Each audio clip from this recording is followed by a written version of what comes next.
like, no, you gotta, Yeah. pick this camera up and like do something, right? How do you Yeah. train them to do that? You know, I would first like to clarify that even though I do it, I'm also not comfortable with it. And You can't tell.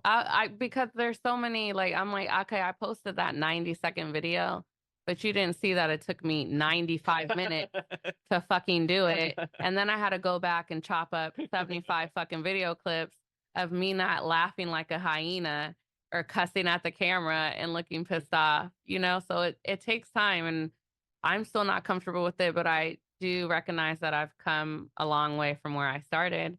And I finally, like the other day, I was in public and I had to do something and I needed to get it like posted right away. I'm like, fuck, like there's so many people around. I'm going to look like an idiot. But again, like the commitment to my business and where I want to be at um, is more important than me feeling stupid in front of people that don't know me and aren't going to give a shit, you know? So how about this? Like you hear all these people say, research the best time to post, all that kind of stuff. Like I'm like, I don't Mm-hmm. have time for that shit, right? Yeah. I don't have time to research. I'm like, oh, it's 1:25 p.m. I gotta post on Twitter. 2:10, I gotta post on TikTok. I don't have time for I just like post when Yeah. I can, right? So what's Yeah. your advice on that?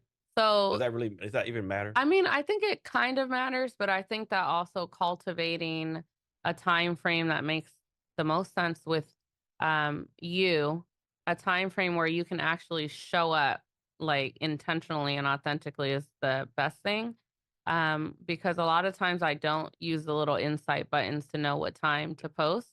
I have kind of gone off with what I've realized when the people that I want to reach are most active online and taken the data and meshed it with that and also take into account like, well, I actually cannot post at 3 p.m. because that's when I'm in carpool and my kids are throwing fucking Barbies at my head. Yeah. So that's not going to work for me.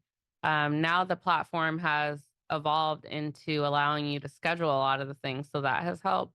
But if you don't interact when you're posting, then you don't get as much reach also. So taking into account when I have 15 minutes, that's it. Like 15 minutes to Yeah. intentionally and authentically interact with this platform. And then I don't have to think about this ugly thing for the rest of the day. Yeah. And of course there's all these scheduling things out there. There's like Buffer, Hootsuite, hmm Smart Inquirer, or Later, where you can like they do the posting for you, right? hmm But most people, I think they'll say like, no, you need to post yourself because the algorithms can tell if an outside third party does it and it Yeah. brings down your stuff, right? Your stuff. Yeah. And now Instagram has updated to where you can schedule it from within the app. And then if you have a business page on Facebook, you can schedule out to a month. Okay. And then what if you are doing that, I think that is still a good idea to have it automatically post at the time when you're available to interact with the app. But then that allows you to not have to think about writing the captions in that time frame. Da da da da da. You can just go in when you know that the app posted it for you and interact Okay. with the rest of the stuff. Yeah. Yeah. I think another thing people like, I don't say mess up, but like someone like will go do a post, right? hmm And it'll like only get like, we'll say maybe like 25 likes and they get hmm upset. Like, you got to realize like there's so much content out there, right? Yes. I mean, that's literally like 20 years of content. Yes. I'm like, and content is like, people don't realize content is not supposed to be, it's like the TV shows, people Yeah. write books, podcasts, Yes. and you're competing against so much. So actually, I mean, you got 10 likes, of course, maybe you want 10 million, but still Yeah. 10 people Yeah. took the time to like it, right? Absolutely.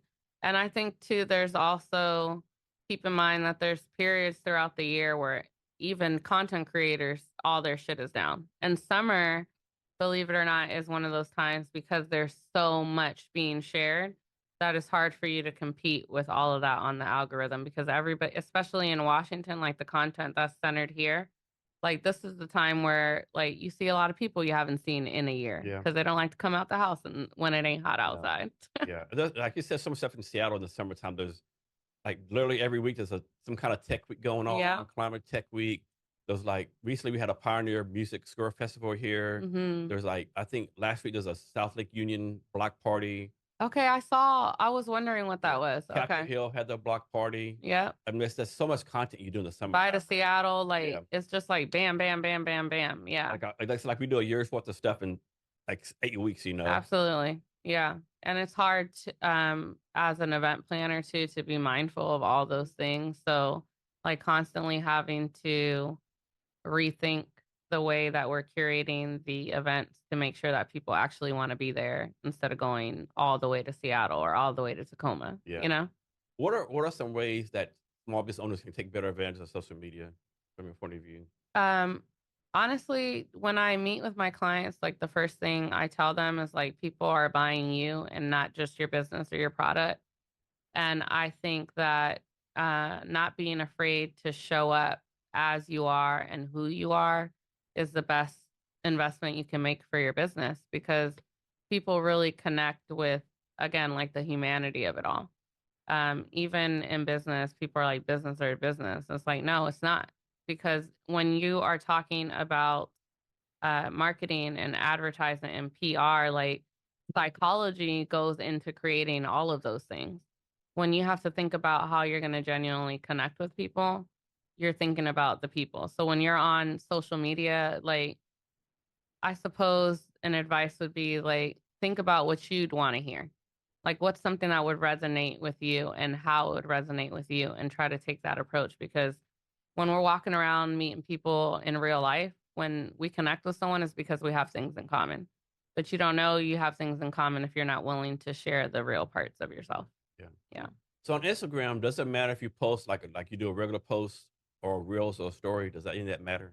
Yes, I think that you need to be engaging with the app and all its capabilities, which is why after TikTok, Instagram has done so much um, rebooting of all the things that you can do within the app in order to compete with the other platforms. And now they have this thing called achievements. So the more that Yeah, I've you, recently seen that. Yeah. yeah, the more you play around with the type of content that you're delivering. And I have a collaborator on this post, so now I got this achievement, and I did 3 reels this week, so now I got this achievement. And with every which I didn't notice till the other day, but the more achievements you get, the more things you're able to do within the app.